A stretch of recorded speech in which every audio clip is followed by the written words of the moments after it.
شیخ اعظم شومان کہتے ہیں ایک نوجوان سب سے بڑی مسجد میں شیخ الشنقیطی کے پاس آیا اور ان سے کہا کہ وہ اپنے دوستوں میں سے کسی سے کہیں کہ وہ اس کے لیے کمپنیوں میں سفارش کریں، جیسے کہ وہ چاہتا ہے کہ نوکری کے لیے درخواست دے اور قبول کر لی جائے کیونکہ اسے اپنی شادی کے لیے اس کی ضرورت ہے۔ چنانچہ شیخ نے اسے یقین دلایا اور اس سے وعدہ کیا کہ وہ اس کی مدد کے لیے کسی کو تلاش کریں گے۔ شیخ الشنقیطی معمول کے مطابق رات کے تیسرے پہر نماز کے لیے اٹھے۔ نماز کے بعد وہ روتے ہوئے اس نوجوان کے لیے دعائیں مانگ رہے کہ اللہ اسے ایسی نوکری دے جو زندگی کی مشکلات میں اس کی مدد کرے۔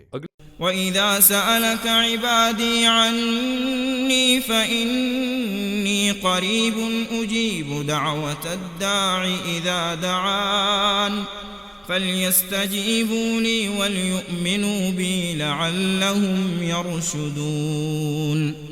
اگلے دن وہ نوجوان آیا اور شیخ الشنقیطی سے پوچھا کہ کیا انہوں نے نوکری کی تلاش کرنے میں مدد کے لیے کسی سے رابطہ کیا، تو انہوں نے اس سے کہا کہ مجھے ایک بڑا ثالث ملا ہے، فکر نہ کرو۔ پھر نوجوان نے ان سے پوچھا کہ کیا آپ نے خود اس سے پوچھا تھا؟ شیخ الشنقیطی نے کہا ضرور۔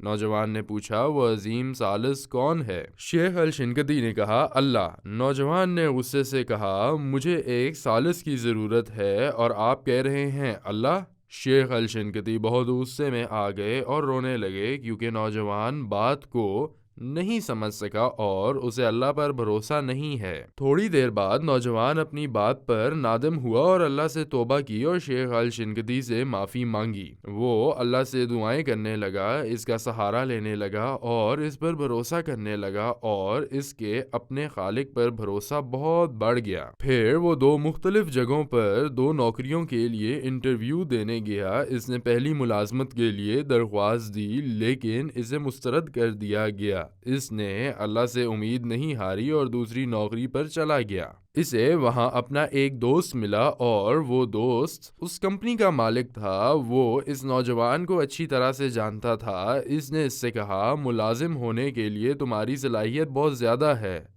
اور میں نے تمہیں اپنا نمائندہ منتخب کیا ہے۔ نوجوان نے جو کچھ سنا اس پر یقین نہیں آیا کیونکہ وہ صرف اس کی کمپنی میں ملازم کے طور پر کام کرنا چاہتا تھا۔ وہ نوجوان شیخ الشنقیطی کے پاس گیا اور خوشی سے ان سے کہا ہاں شیخ، اللہ اس کے لیے بہترین ثالث ہے جس پر توکل کا حق ہے۔ وَمَن يَتَّقِ اللَّهَ يَجْعَل لَّهُ مَخْرَجًا وَيَرْزُقْهُ مِنْ حَيْثُ لَا يَحْتَسِبُ وَمَن يَتَوَكَّلْ عَلَى اللَّهِ فَهُوَ حَسْبُهُ إِنَّ اللَّهَ بَالِغُ أَمْرِهِ قَدْ جَعَلَ اللَّهُ لِكُلِّ شَيْءٍ قَدْرًا۔